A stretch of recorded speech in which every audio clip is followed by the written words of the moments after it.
సభాధ్యక్షులు ఆత్మీయులు మిత్రుడు శ్రీనివాస్ గారు,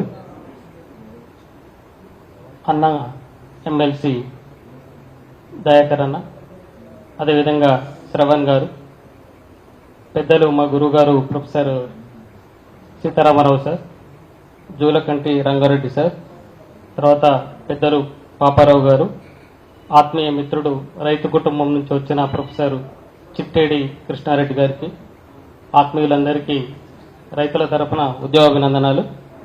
ముఖ్యంగా తెలంగాణ బడ్జెట్లో అగ్రికల్చర్కి సంబంధించి 23,179 కోట్లు కేటాయిస్తే అందులో 1,800 కోట్లు రైతు భరోసా, ఇంతకుముందు రైతు బంధు, ఇప్పుడు రైతు భరోసా నగదును ట్రాన్స్ఫర్ చేసే పరిస్థితి, అంటే 1,800 కోట్లు దానికి కేటాయించి, తర్వాత సన్నవడ్లకు సంబంధించి 500 రూపాయల బోనస్ను దాదాపు 3,500 కోట్ల రూపాయలు కేటాయించారు.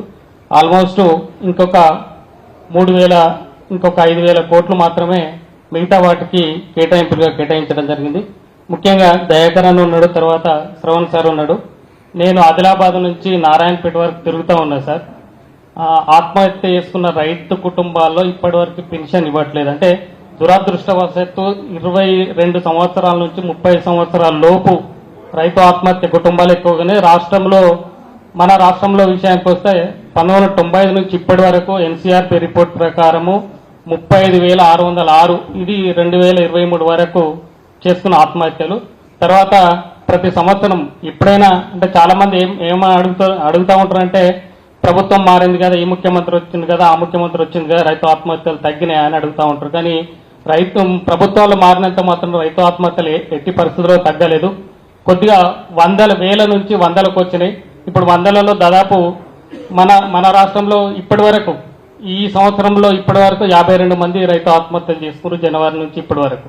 అంటే నారాయణపేట నుంచి చూసి ఆదిలాబాద్ వరకు చూస్తే 2017లో దయాకర్ అన్న 2017లో ఆత్మహత్య చేసుకున్న కుటుంబానికి ఇప్పటికి కూడా పెన్షన్ రావట్లేదు. అంటే ప్రభుత్వం గతంలో ఎలక్షన్లో ఏం చెప్పిందంటే 2,000 బదులు 4,000 ఇస్తామని అనౌన్స్ చేసింది.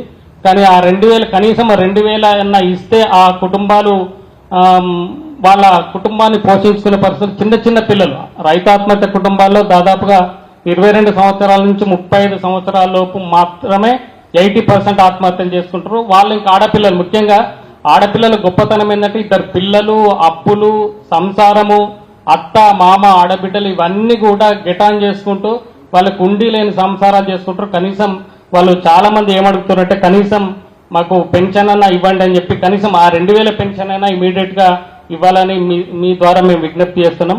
అదేవిధంగా పంటల బీమా, అంటే ప్రతి సంవత్సరం దేశంలోనే కాదు రాష్ట్రంలో కూడా 36% వివిధ రకాల ప్రకృతి వైపరీత్యాలతో పంట నష్టం జరుగుతూ ఉంటుంది. ఆ పంట నష్టం జరిగినప్పుడు ఎవరు ఆదుకునే పరిస్థితి రాష్ట్రంలో కానీ దేశంలో కానీ ఒక సమగ్రమైన విధానం లేకపోవడంతో రైతులు బాగా నష్టపోతున్నారు. మళ్ళీ ఈ సంవత్సరం కాకపోతే వచ్చిన సంవత్సరం పంట పండదని ఒకటే కాన్సెప్ట్ తోని రైతులు ఆత్మహత్యలు చేసుకోవడం, ఆత్మహత్యలు చేసుకున్న వాళ్ళందరూ కూడా ఈ సంవత్సరం కాకపోతే మళ్ళీ సంవత్సరం పంటలు పండుతాయి, అప్పుడు మనం బతకొచ్చు, మన అప్పులు తెరుపుకుంటామనే భరోసాతోటి వాళ్ళు ఏం చేస్తారు, వ్యవసాయం కంటిన్యూ చేస్తూ ఉన్నారు. ఆ కంటిన్యూ చేస్తున్న వ్యవసాయంలో వచ్చిన ప్రకృతి వైపరీత్యాలతో నష్టపోతున్న రైతులకు తప్పకుండా పంటల బీమాను, అంటే మనం చూస్తాం, ఒక చిన్న పెన్ను నుంచి మొదలు పెడితే ఏరోప్లేన్ వరకు కూడా ప్రతిదీ కూడా బీమా సౌకర్యం ఉంది. కానీ ఇవాళ ఆరుగాలం కష్టపడి పండించే రైతులకు ఇవాళ ఏ పంటకు కూడా కనీసం ఈ రైతు బీమా లేకపోవడం చాలా దురదృష్టకరం. ఇంకొకటి ఏంటంటే, దయాకరానికి విజ్ఞప్తి చేసేందుకు గత ప్రభుత్వానికి కూడా చాలాసార్లు విజ్ఞప్తి చేసినాం. కేవలం పట్టా పాస్బుక్ ఉండి 18 నుంచి 59 సంవత్సరాల లోపు ఏ విధమైన, అంటే చనిపోతే ఆ యాక్సిడెంటల్ డెత్ కావచ్చు, నార్మల్ డెత్ కావచ్చు, వాళ్ళకి 5 లక్షల రూపాయలు రైతు బీమా వస్తుంది. కానీ మేమేమంటున్నామంటే, మీరు కూడా కౌలు రైతులను గుర్తిస్తామని చెప్పారు. దాదాపు 26 లక్షల మంది రాష్ట్రంలో 26 లక్షల మంది కౌలు రైతులు అంటే, కౌలు రైతులు 2 రకాలైనా మీకు తెలియంది కాదు. పూర్తిగా భూమి లేకుండా, వాళ్ళ సొంత భూమి లేకుండా ఇతర భూముల మీద ఆధారపడి చేసుకుంటుంది ఒక రకమైన కౌలు అయితే, ఇంకొకటి ఏంటంటే యంగ్స్టర్స్ అందరు కూడా, అంటే 20 సంవత్సరాల నుంచి 30 సంవత్సరాల లోపు అందరూ కూడా వాళ్ళకు ఉండే 1-2 ఎకరాలు, 3 ఎకరాలు, 4 ఎకరాలు ఉన్న భూమిని మళ్ళీ ఇతరులది కూడా కౌలుకు తీసుకొని 10 ఎకరాలు, 5 ఎకరాలు, 2 ఎకరాలు, 3 ఎకరాలు కౌలు చేస్తున్న యువత చాలా మంది రాష్ట్రంలో. వాళ్ళ మీద పట్టా ఉండదు. అంటే తెలంగాణలో ఏంటంటే తల్లిదండ్రులు ఉండగా కొడుకుల మీద పట్టాలు చేసుకోరు. ఎందుకంటే మా తండ్రి ఉండగా నేను చేసుకుంటున్నా, తండ్రి చనిపోతే ఆటోమేటిక్గా పౌతీలు వస్తుంది. అంటే ఇద్దరు కొడుకులు అయితే ఇద్దరు కొడుకులో ఒకరు అప్పులు బాగా వ్యవసాయం చేసుకుంటే ఆ 4 ఎకరాల్లో 2 ఎకరాలు ఒక కొడుకు 2 ఎకరాలు ఇంకో కొడుకు వ్యవసాయం చేస్తూ ఒక కొడుకు బాగా అప్పులై ఆత్మహత్య చేసుకుంటే అది ప్రభుత్వం దృష్టిలో తన రైతు కాదు. నిన్ననే ఒక 3 days బ్యాక్ గజ్వల్ కాన్స్టిట్యున్సీలో జాలిగామని ఒక విలేజ్ తనకున్న ఎకరంన్నర భూమిలో వ్యవసాయం చేస్తూ ఇంకొక 8 ఎకరాలు కౌలుకు తీసుకున్నాడు. గత సంవత్సరం పత్తి పూర్తిగా అధిక వర్షాలతో నష్టమై 12 లక్షల రూపాయలు అప్పు అయితే మొన్న ఆత్మహత్య చేసుకుంటే అది రైతుగా కన్సిడర్ చేయదు గవర్నమెంట్. ఎందుకంటే తన పేరు మీద పట్టాలేదు. అంటే దయాకరానికి విజ్ఞప్తి చేసేది ఏంటంటే ఒక కుటుంబాన్ని యూనిట్ గా తీసుకొని ఆ కుటుంబంలో ఇద్దరు కొడుకులు ఉంటే ఒక కొడుకు జాబ్ చేస్తుంటే తను వదిలిపెట్టి ఇంకొక కొడుకును వ్యవసాయం చేస్తున్న ఆ కొడుకును కోడలను తర్వాత తన భార్యను ఆ పట్టా ఓనర్లు వాళ్ళని రైతులుగా గుర్తించాలి, కౌలు రైతులుగా గుర్తించాలి. కనీసం కౌలు రైతులుగా గుర్తించి కార్డులు ఇస్తే కనీసం పంటలు అమ్ముకోవడానికి కానీ విత్తనాలు కొనుక్కోవడానికి కానీ ఫర్టిలైజర్ తీసుకోవడానికి కానీ ఇవన్నీ కూడా అవకాశం ఉంటుంది. కాబట్టి తప్పకుండా మీరు కౌలు రైతులను గుర్తిస్తారని మేము ఈ సందర్భంగా విజ్ఞప్తి చేస్తున్నాం. ఇంకొకటన్నా ఈ చిన్న యంత్ర పరికరాల ఊసేలేదు. ఎందుకంటే చిన్న యంత్ర పరికరాలు అనేది అత్యంత ప్రధానమైనవి. రైతులకు ఇవాళ క్రమంగా అంటే గత చాలా సంవత్సరాల నుంచి 95 నుంచి మొదలెట్టి ఇప్పటి వరకు దాదాపుగా రైతుల దగ్గర నుంచి క్రమంగా విత్తనాలు దూరం అయిపోయినాయి. అంటే ప్రభుత్వాలు కేంద్ర రాష్ట్ర ప్రభుత్వాలు తర్వాత కార్పొరేట్ కంపెనీలు మెల్లమెల్లగా రైతుల దగ్గర నుంచి విత్తనాలు తీసేసుకున్నాయి. గతంలో మేము ఒక 30 సంవత్సరాల క్రితం చూసినట్టే ప్రతి ఇల్లు కూడా ఒక విత్తన భాండాగారమే. ప్రతి ఇంట్లో కూడా ఒక ఇంట్లో అన్ని రకాల విత్తనాలు ఉండేవి. ఇవాళ ఏ రైతు ఇంట్లో చూసినా బియ్యం సంచులు తప్ప ఏం లేవు. అంటే జర్మినేషన్ ఉండదు. లేకపోతే 4 టమాటా విత్తనాలు పెట్టుకోవాలన్నా మనం విత్తనాల షాపుకు పోయి కొనుక్కొచ్చుకునే పరిస్థితి ఇవాళ ఉంది. కాబట్టి ఆ విత్తనాలు దూరం చేయడం జరిగింది. ఆ విత్తనాలతో పాటు తర్వాత ఎడ్లు బర్రెలు ఇవన్నీ దూరమైనవి.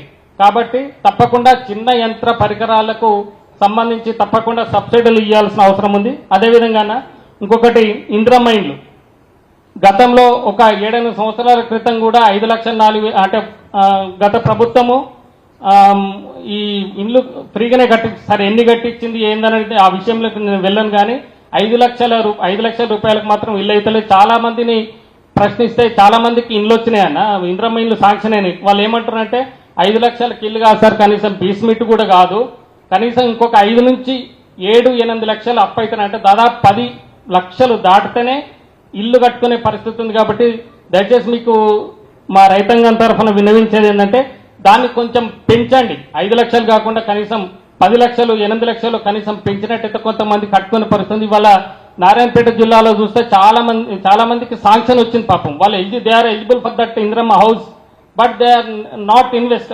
వాళ్ళు ఆ 5 లక్షల్లో ఇల్లు కాదు ఇంకా 2-3 లక్షలు కూడా అప్పు చేసుకోలేని పరిస్థితి. ఒక ఆమె ఏమన్నదంటే అమ్మ రైతు ఆత్మహత్య కుటుంబం పోతే మరి నీకు ఇల్లు శాంక్షన్ సర్పంచ్ ఏమన్నట్టు ఇల్లు శాంక్షన్ అయింది సార్ అని చెప్పింది. మరి ఇల్లు కట్టుకోవచ్చమ్మా అని నేనంటే ఏమన్నదంటే ఆమె నా మొగడు చేసిన తప్పు నేను చేశారు అన్నది. ఎందుకమ్మా అంటే నా మొగడే అప్పులు చేసి చచ్చిపోయిండు, నేను అప్పులు చేస్తే నా పిల్లలకు దూరం అవుతుంది సార్ అని ఒక గొప్ప మాట చెప్పిందన్న. తప్పకుండా మీరు ఇంద్రమ్మ ఇళ్లకు తప్పకుండా కొంత అమౌంట్ను పెంచాలని ఈ సందర్భంగా మేము విజ్ఞప్తి చేస్తా ఉన్నాం. తర్వాత గత 2 సంవత్సరాలుగా 2025లో 108 మంది రైతులు వివిధ కారణాల చేత కరెంటు షాక్ గురై చనిపోయారైనా కరెంటు మోటార్లు పెట్టుడే కావచ్చు, తర్వాత ఈ స్టార్టర్లే కావచ్చు. తప్పకుండా దానికి సంబంధించిన ఎంప్లాయీస్ను అంటే ఎలక్ట్రిసిటీ ఎంప్లాయీస్ను తప్పకుండా ఆ ఎలక్ట్రిసిటీ ఎంప్లాయీస్ను ఎక్కువగా రిక్రూట్ చేసి రైతులకు ఫీజు వైర్లు కానీ అవన్నీ కానీ చేయాలని. తర్వాత ఈ మధ్యనే 5 లక్షల నుంచి 8 లక్షల రూపాయలకు కరెంటు షాక్తో చనిపోయిన కుటుంబాలకు 8 లక్షలు అనౌన్స్ చేయడం అనేది రైతుల పక్షాన మీకు ధన్యవాదాలు. ఈ అవకాశం ఇచ్చిన మీ అందరికీ పేరు ధన్యవాదాలు. Thank you.